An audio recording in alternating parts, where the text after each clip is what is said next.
Boa noite a todos, graça e paz.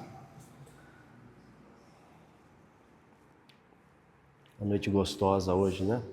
Nem tão frio, nem calor. A presença de Deus, isso é que importa, né?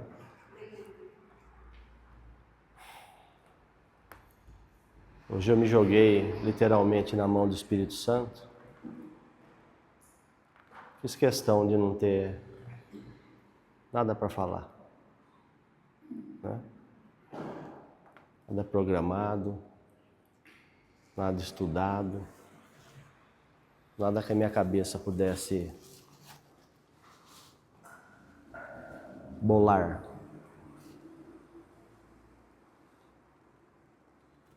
Esses últimos tempos, esses últimos dias eu tenho conversado com pessoas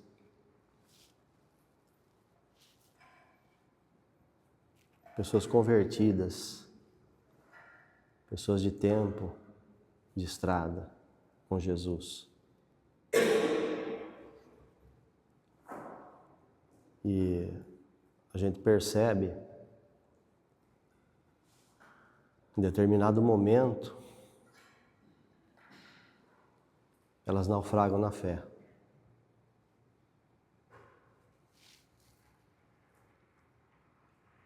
Elas sabem da palavra,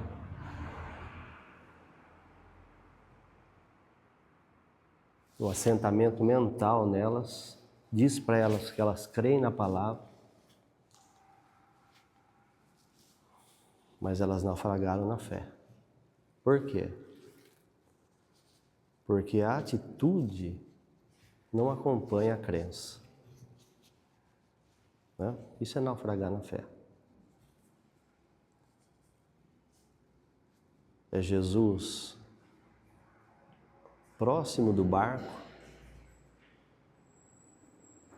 falar assim para você: vem.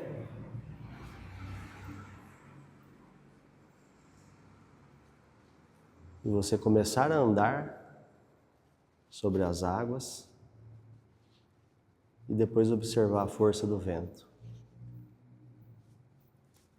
e ir afundando. Ou muitas vezes até nem pôr o pé nas águas, não põe. E não foi para isso que Deus nos chamou, né? Não foi. E Ele também não nos deixou assim, órfãos quanto a isso, nos dando um encargo pesado, alto demais, para a gente poder carregar, suportar, fazer. Não é essa a obra de Deus, né? A obra de Deus, ela é leve, ela é eficaz, ela é contínua, ela é dinâmica. Mas para isso nós não podemos pensar que nós conseguirmos fazer isso sozinhos. E também não adianta pensar é raciocínio humano. O Espírito Santo está comigo. Não adianta pensar isso. Se a gente não colocar as coisas em prática, não adianta. As pessoas vão estar se enganando. Se a vida ainda não te pegou, ela vai te pegar. Em determinado momento, você vai precisar da fé. Vai precisar dela. E a fé não se acha assim, como você vai ao shopping e compra um produto.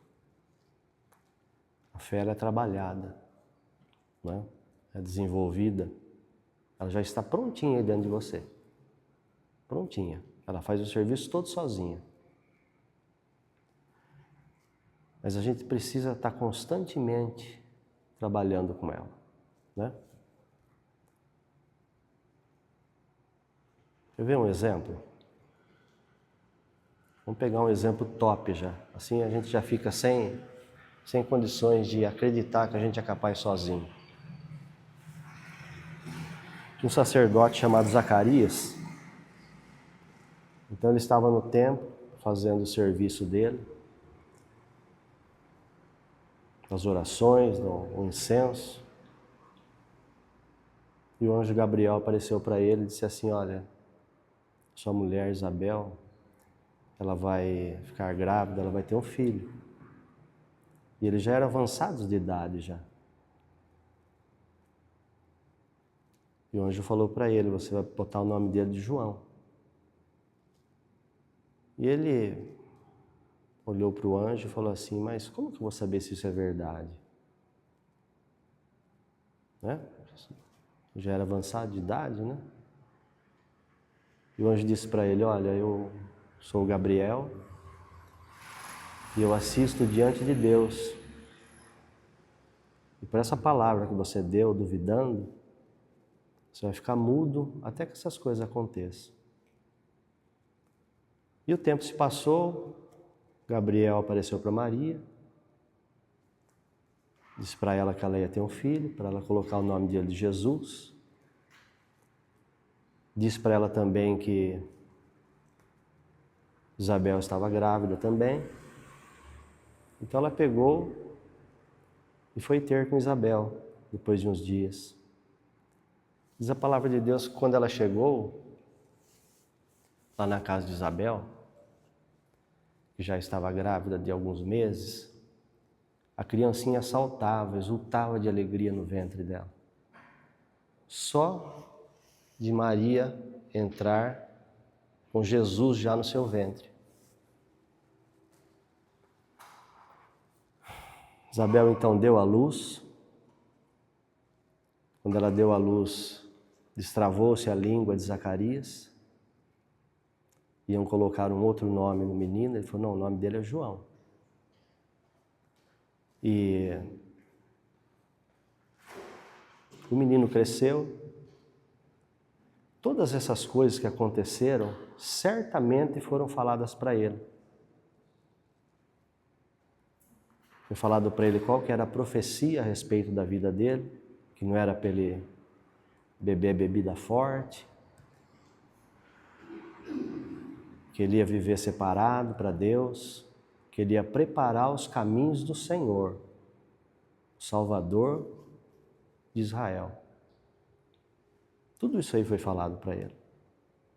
Ele cresceu, comia gafanhoto e mel silvestre.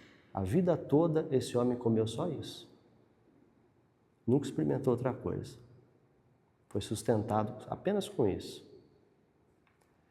E batizava no Rio Jordão o batismo do arrependimento para a remissão dos pecados. Mas eis que Jesus também cresceu e veio até ele para ser batizado. Quando ele viu Jesus, ele falou assim: eis o Cordeiro de Deus que tira o pecado do mundo.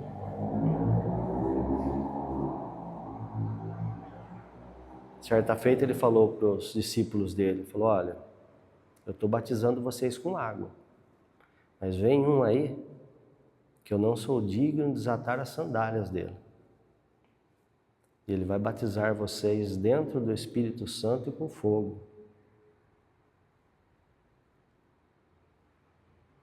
Esse homem, em determinado momento da vida dele,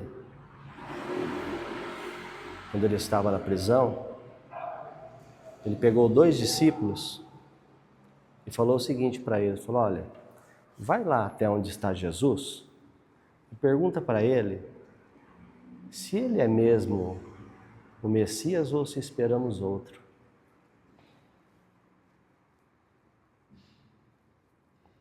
Está entendendo como é que é?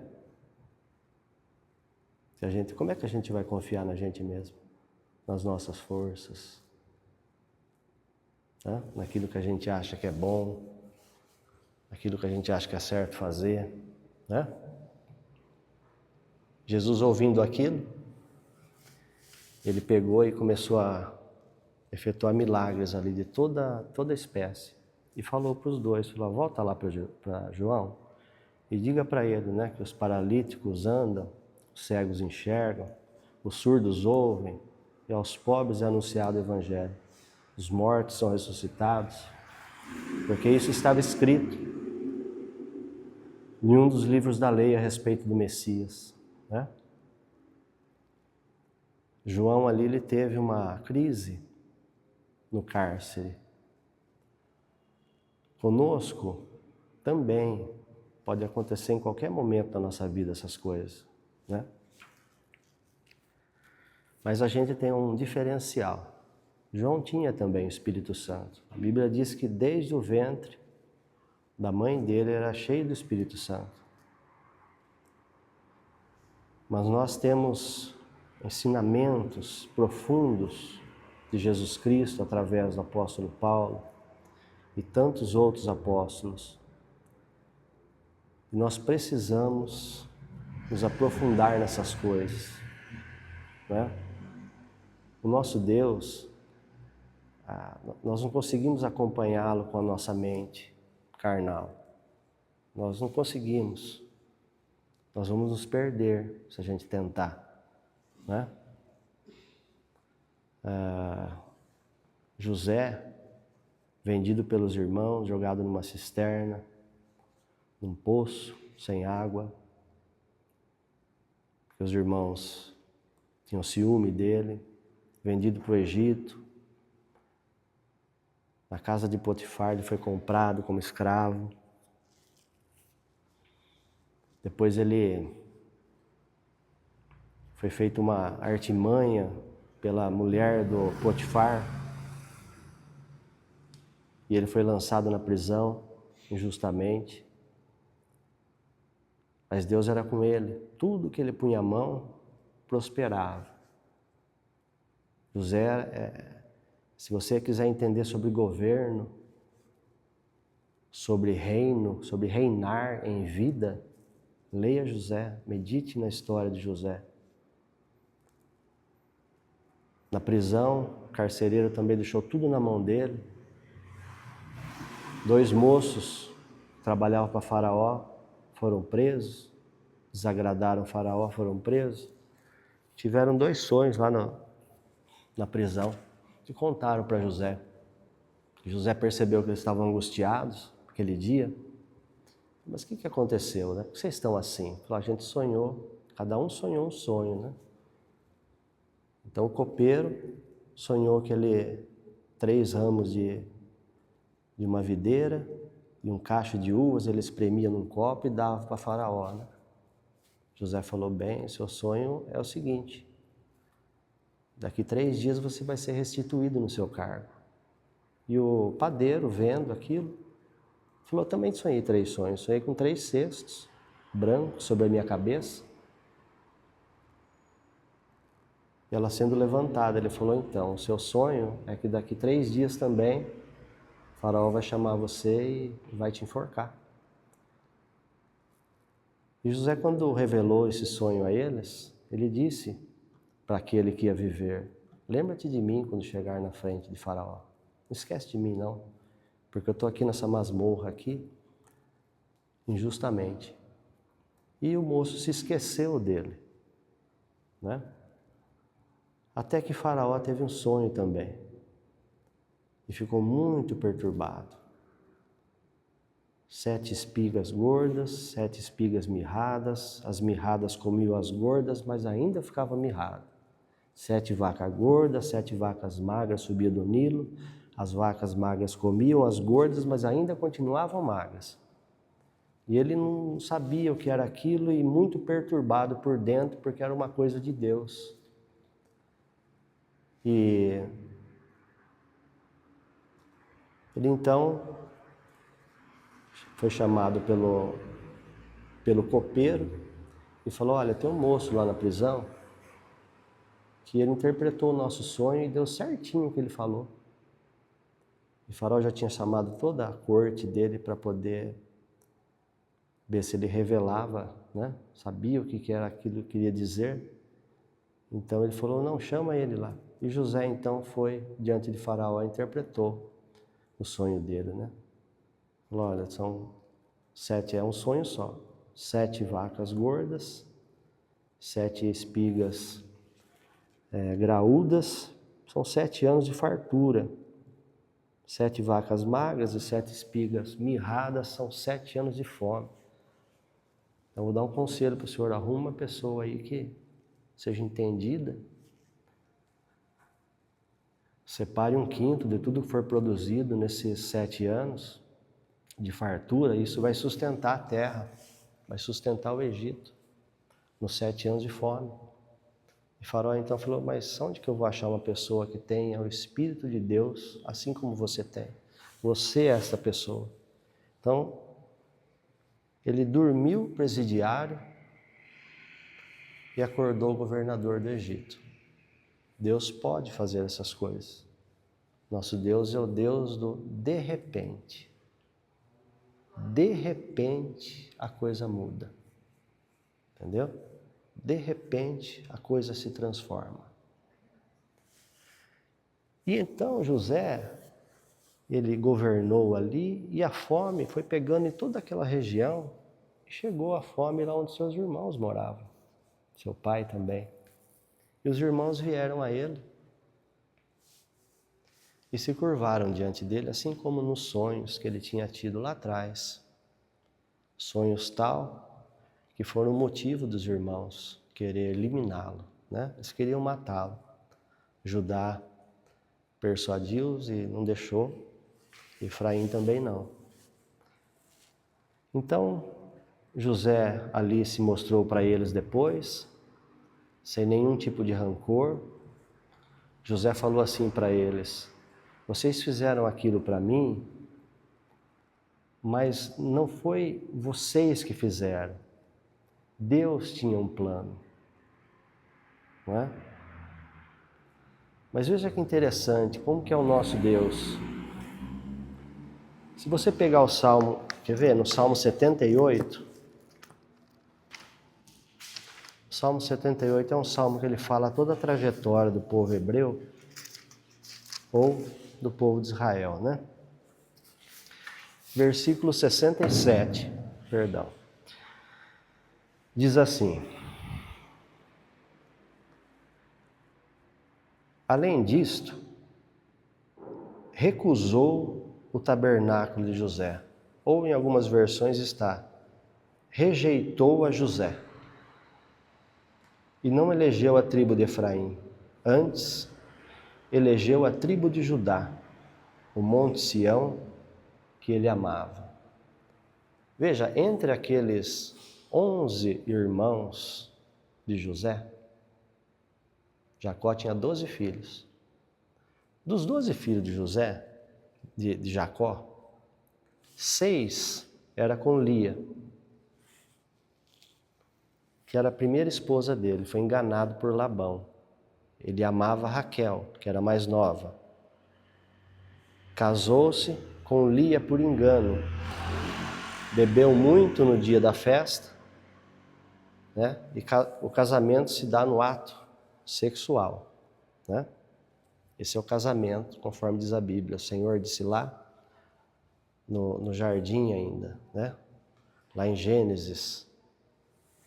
E os dois formarão uma só carne. Formar uma só carne é isso. Então Labão enganou ele. Em vez de mandar Raquel para a tenda, mandou Lia. No outro dia cedo que ele foi ver. Entendeu? Estava um pouco fora. E aí ele falou assim, puxa, mas não era isso que eu tinha combinado. E como Labão já tinha percebido que Deus era com ele, tudo que ele fazia, assim como José prosperava, Labão quis segurá-lo mais 7 anos lá. Ele tinha servido 7 anos pela Raquel. Então, Labão falou para ele agora, então, sirva mais 7 anos por Raquel. E deu Raquel para ele por mulher, né? Então ele tinha 6 filhos com Lia, 2 filhos com Raquel, depois. Tinha mais 2 filhos com uma concubina de Lia. Muito parecido com a história de Abraão. E tinha mais 2 filhos com a concubina da Raquel. Assim se formaram as 12 tribos de Israel. Não eram filhos de uma mesma mulher. Eram filhos de concubina, assim como Ismael era de... As histórias são... É interessante como Deus, ele é dinâmico, né? Aqui nós estamos falando já de Jacó. Domingo foi pregado sobre Abraão, uma parte, né? Lá atrás. Sai da tua terra, da tua parentela. Veio. Aí depois Abraão, aí veio Isaac e vem Jacó. Já em Jacó, Deus fala para ele o quê? Volta para a tua parentela. Né? A ordem é a inversa. Então Deus tem os propósitos dele conforme vai passando, vamos dizer, os tempos que vão se chegando e outras gerações, e Deus tem um plano só. E ele vai fazendo conforme o que tem que fazer com cada um. Por isso que não há não dá para generalizar nada com o Espírito Santo. Por isso que eu estou dizendo que a gente tem que ter o Espírito Santo e a gente tem que estar ligados com Ele, linkados com Ele, todo o tempo, para a gente acompanhar essa dinâmica, não pela nossa mente. A gente vai meio que sendo levado pelo rio de Deus, se a gente estiver orando no Espírito Santo. Então não seria muito interessante, bonito até, pela história, né? De lá em Apocalipse está escrito assim: eis que o leão da tribo de José venceu. Seria até mais bacana, né? Judá estava lá quando jogaram José no buraco. Né? Olha tudo que esse homem passou. Você lê a história dele, é linda. Ele tipifica Jesus Cristo. Ele foi vendido por 20 moedas de prata. Jesus foi vendido por 30. Então ele é um tipo de Jesus. Ele perdoou os irmãos. Perdoou de coração. Então, Deus rejeitou a tenda dele, ou seja, a família, né? A Bíblia não é clara do porquê, mas ele se casou com uma filha de um sacerdote egípcio e constituiu família com ela, né? Os filhos, Efraim e Manassés, eram filhos dessa moça egípcia. Mas enfim, Deus rejeitou a José e elegeu a Judá. Então a gente, para andar com o Senhor, a gente precisa entender que Deus é dinâmico, tem a sua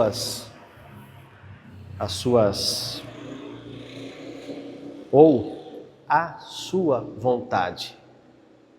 E ela é soberana e ela tem que ser realizada.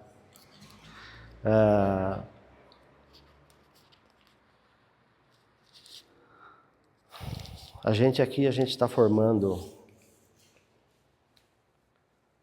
já há mais de um ano, acredito eu. Não sei se tem a data certa, se já é um ano e meio.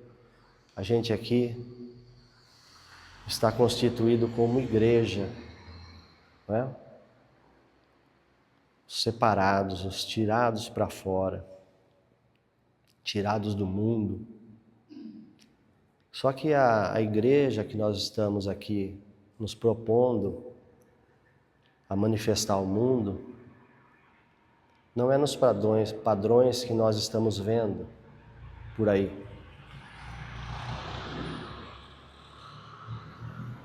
Porque os padrões que nós estamos vendo por aí estão muito corrompidos quanto à palavra, quanto à fé. Então nós estamos buscando o Espírito Santo e permitindo que Ele faça, se Ele quiser fazer. Simples assim. Não é? Mas não é a vontade de Deus? Sim, É a vontade de Deus. E por ser a vontade de Deus, Ele é que tem que fazer, não nós. Nós estamos aqui assim, nessa forma. Nós não estamos colocando um outdoor na esquina, aí em lugares estratégicos. Nós não estamos fazendo anúncios. Não. Nós pregamos o Evangelho sim, convidamos pessoas sim. As pessoas às vezes têm uma certa resistência sim, e isso é um ótimo sinal, tá? Mas assim que o Espírito Santo, se for da vontade dele, ele quiser organizar essas coisas, nós vamos ver então a fé em ação. Nós vamos ver as coisas acontecendo. Mas há alguns pontos que nós precisamos ir aprendendo, né? Algumas coisas que fazem uma igreja naufragar. Uma igreja virar uma religião. Por exemplo, vamos dizer aqui umas três, quatro coisas. Ela empurrar a sujeira para debaixo do tapete, né?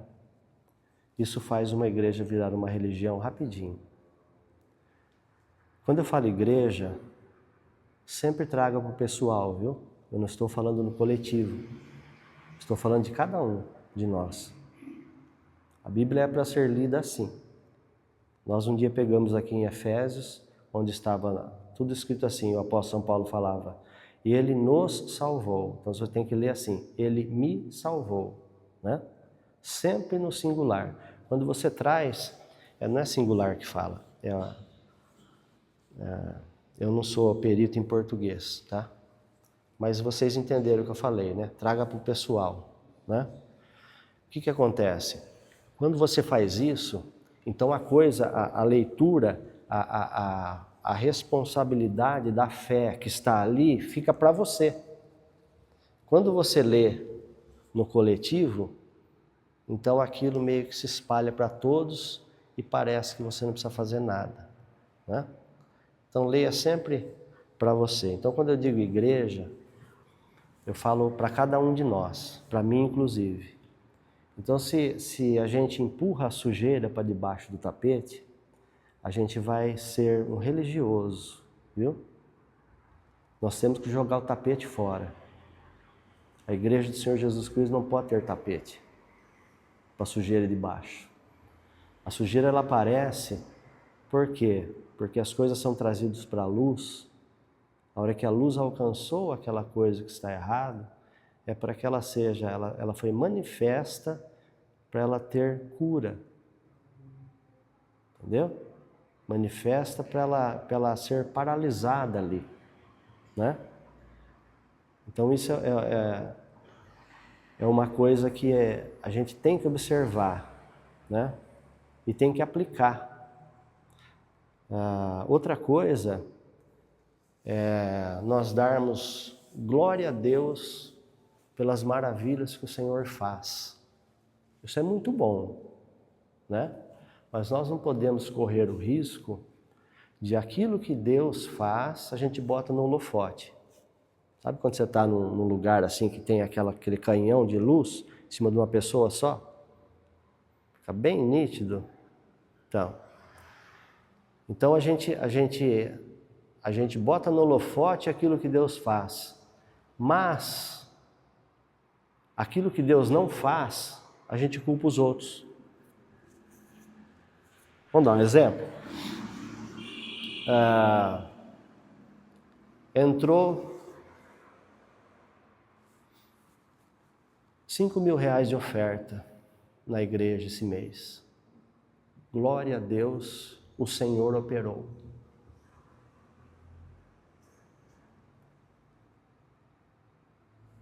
No outro mês não entrou nem um centavo, ou entrou R$5. Puxa, os irmãos não estão entendendo. Os irmãos não estão captando, os irmãos não estão operando na fé. Aí você lembra de Jó. A mulher dele chegou para ele e falou assim: amaldiçoe esse Deus e morre, vendo a situação dele, né? Tão próspero que era. E ele falou assim para ela: como uma doida falas tu. Você apreciaste, né? Ele fala outra palavra, mas é como se fosse isso. Você apreciaste o bem de Deus com prazer, e o mal agora você não quer aceitar? Louvado seja o nome do Senhor. Nu eu vim para esse mundo e nu eu voltarei para lá. O que ele disse para ela? Para que a gente aceite o mal? Não, de forma alguma. Mas para que a gente entenda, Jó entendia muito bem o que era o cuidado de um Deus. Se tem uma pessoa que entendia o que era o cuidado de um Deus com alguém, era Jó. A ponto de Satanás chegar para Deus e falar assim: tudo que esse cara faz, o senhor avaliza? Por isso que ele é assim com você. Toca nele para você ver se ele não te blasfema. Então, como Jó sabia desse cuidado de Deus, ele sabia que Deus estava olhando para ele naquela situação ruim. E que se Deus não estava se movendo, o que adiantava ele se mover? O que ele adiantava ele blasfemar? O que adiantaria ele murmurar? Muito pelo contrário. Essa é a hora que o cristão realmente mostra a face, vamos dizer assim, né? Mostra a fé. Então ele disse: louvado seja o nome do Senhor. Então a gente tem que saber dar louvor a Deus em todo o tempo, né? Não ter essa... E uma outra coisa é viver aquilo que a gente prega, entendeu? Isso aí é uma coisa quase que a principal. E aí viver aquilo que a gente prega não é só o Leonardo, eu que estou aqui de vez em quando pregando, o Lucas que pregou aqui, ou qualquer irmão que quiser fazer uso do microfone, tem liberdade aqui para isso. Mas todos nós pregamos, todo dia, com a nossa vida, com o nosso dia a dia, quer seja aonde for, né? E é importante que a gente aceite e ponha em prática a ordem de Jesus, né? Ele disse: ide por todo mundo e pregar o evangelho a toda criatura, né? Então, essas coisas nós precisamos observar, né? Porque essas coisas destravam no mundo espiritual muitas coisas. Essas coisas fazem com que o Espírito Santo olhe e diga assim: realmente eu posso não colocar cargas nas costas deles, porque Deus gosta muito da gente, Deus nos ama. Se o Senhor ver que cargas virão sobre as nossas costas, religião virá sobre esse lugar, não tem o porquê Deus fazer nada aqui. Já tem um monte por aí, gente. Entendeu? Aqui a gente tem que ter uma coisa genuína de Cristo. Para que Deus olhe e fale assim: não, agora eu posso acrescentar, porque não vai ser peso. Eles não vão se perder com isso, né? Para tudo isso, para que tudo isso se realize, a Bíblia fala assim, que as armas da nossa luta, né, do nosso guerrear, não são carnais, mas elas são poderosas em Deus, e elas são aptas para anular pensamento humano. A Bíblia fala sofismas, né? Levando cativo todo pensamento humano à obediência de Cristo. Agora, como que nós vamos fazer isso? Que armas são essas, né? As armas da nossa milícia. É a oração em línguas. Todas essas pessoas que eu converso, ou que eu conversei esses dias, que eu falei para vocês no começo, elas tinham algo em comum. Elas não oravam em línguas. Elas não oravam em línguas. A que mais orava, que me falou, que era pouco,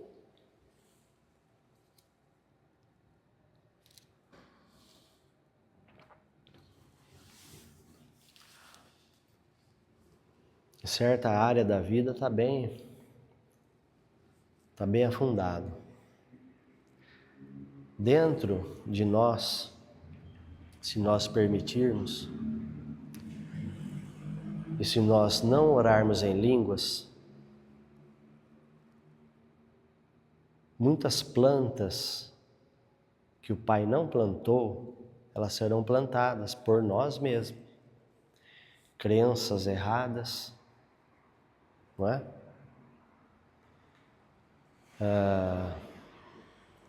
Às vezes a pessoa tem algum trauma, alguma coisa que atrapalha a pessoa. Todas essas coisas, Jesus disse, toda planta que o Pai não plantou será arrancada. Como vai ser arrancada? Não é? Nós temos condições de fazer isso com a nossa cabeça? Não temos, gente. Não há a menor hipótese. Só o Espírito Santo para fazer isso. Por isso que está escrito, quer ver lá em Coríntios? Pega lá em Coríntios, acho que é 1 Coríntios, capítulo 14:2. Porque aquele que está falando em uma língua estranha, não aos homens fala, senão a Deus, porque nenhum homem entende, mas em seu próprio espírito fala mistérios. O que são esses mistérios? São coisas ocultas, tanto de Deus, como de Deus para o nosso espírito, para o nosso ser, que nós não sabemos aonde está, são mistérios. E depois, no decorrer do texto aqui, se você ler na sua casa, no versículo 13, Paulo fala, ore a ponto de que você possa traduzir o que você está orando. Para quê? Para que te dê mais entendimento, vamos dizer, na mente daquilo que está falando em outras línguas. Isso pode acontecer, há tradução das línguas.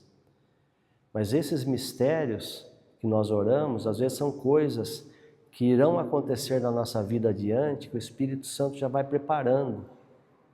São coisas que estão em nós, essas plantas, que precisam ser arrancadas. Fraquezas, lá em Romanos, capítulo 8, fala que o Espírito ele nos assiste nas nossas fraquezas. Fala que nós não sabemos orar como convém. Não sabemos. Aceite a palavra de Deus. Eu também tenho que aceitar a palavra de Deus e andar sobre ela, né?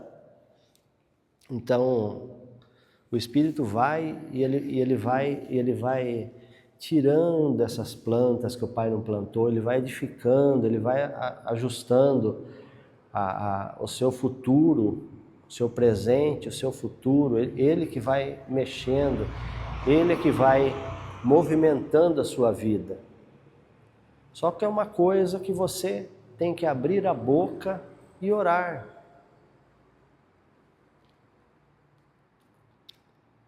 Você pode orar em todo tempo, como está escrito lá em Efésios, orando em todo tempo no Espírito, Efésios 6. Depois que ele fala da armadura de Deus, ele fala para tudo isso, orando em todo o tempo no Espírito Santo.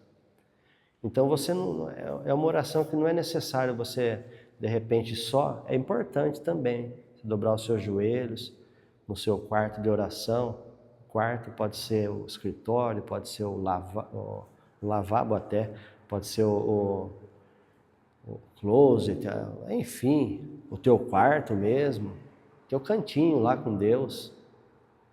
É importante lá, você quieto, ali vem outras palavras que você não falava, ali de dentro de você vai surgindo uma língua diferente, você vê o movimento do Espírito Santo naquele tempo com Ele. Mas você pode orar em todo o tempo. Eu estou dirigindo, hoje eu orei bastante, eu rodei acho que uns 700 quilômetros de carro hoje, e orando em línguas o tempo todo, quase que o tempo todo. Então, você pode orar enquanto você está aqui no culto, é uma coisa salutar. O apóstolo São Paulo, ele falou para fazer isso, quer ver? Versículo 28 de Coríntios 14, ele fala assim: caso porém não haja tradutor da língua estranha que você está falando na igreja, esteja ele calado na assembleia, ou seja, na igreja. Mas calado como? Falando para si mesmo. Olha como é que Deus é. Você fica calado falando. Então eu estou pregando aqui, o normal, se nós estivéssemos acirrados na oração em línguas, as pessoas tivessem entendido que isso tem que ser que nem o ar que você respira, era todos estarem falando em línguas enquanto eu estou pregando. Entendeu? Quando você vai ler a Bíblia, você pode ler a Bíblia orando em línguas ao mesmo tempo. Orar, ler. Você vai orando e vai lendo. Você vai pegar o hábito de assistir um jogo de futebol orando em línguas, assistir um filme orando em línguas. Você vai entender perfeitamente, porque todo culto eu estou orando em língua o tempo todo lá, e você vai começar a perceber que a tua mente é uma coisa e o teu espírito é outra. Entendeu? Isso é importante, né? Nós não conseguimos vencer sem isso, gente. Se nós quisermos não fazer uma religião aqui. Entendeu? Isso é uma coisa extremamente necessária. É como se fosse para nós assim, algo que você faz diariamente, tem que ser assim, né? Diário. Às vezes no culto aqui nós estamos louvando ao Senhor. Se vir línguas estranhas na hora do culto, que você está louvando, adorando a Deus, solte, não prenda, entendeu? Aprenda a soltar, a liberar, aprenda a deixar o Espírito Santo vir e fazer através de você a obra que ele tem que fazer, né? Então isso é muito prazeroso para o Espírito Santo quando um filho resolve dar ouvidos àquilo que ele escreveu na palavra dele, né?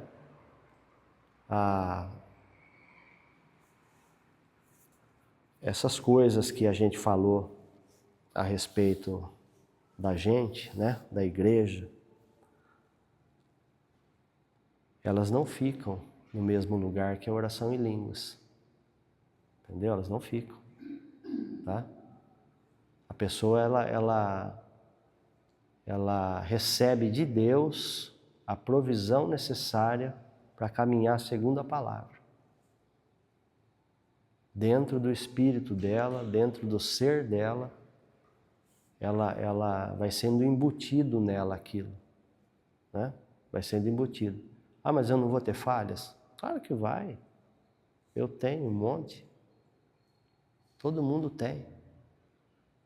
Só que falhou, vamos ver o que a palavra fala e vamos fazer. Enfim. Cada área da nossa vida ela precisa ser sustentada pelo Espírito Santo, né? Hoje eu estava, 15h, eu estava pregando ou falando de Jesus como macumbeira, né? Então é assim. A gente não pode sonegar a palavra para ninguém. Só que o Espírito Santo não colocaria uma pessoa daquela para eu falar, se eu não tivesse preparado. Entendeu? Porque a pessoa podia ficar endemoniada ali na hora, né? A pessoa, pode ser que ela foi mais à noite tocar o tamborzinho dela lá, né? Me amando, né? Então essas coisas aí. Só que a gente precisa, volta a falar, da unção do Espírito Santo, tá?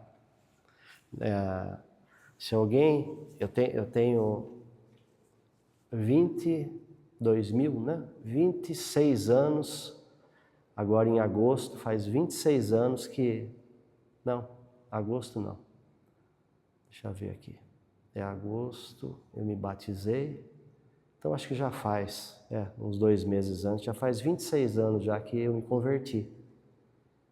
Passei por muita coisa já. Por muita coisa.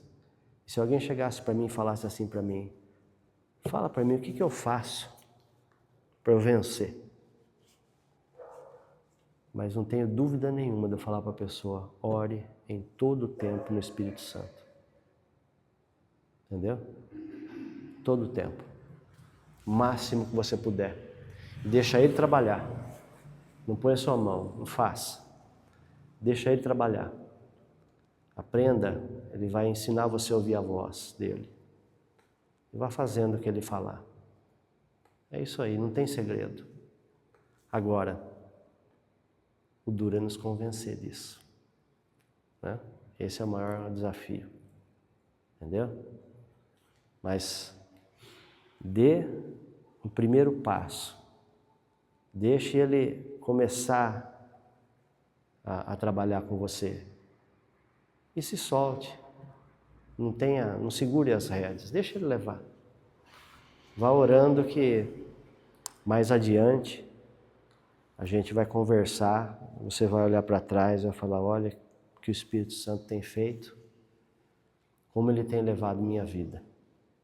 E eu não conseguiria fazer isso se não fosse através dele. Né? Amém, amados? Graças a Deus. Então,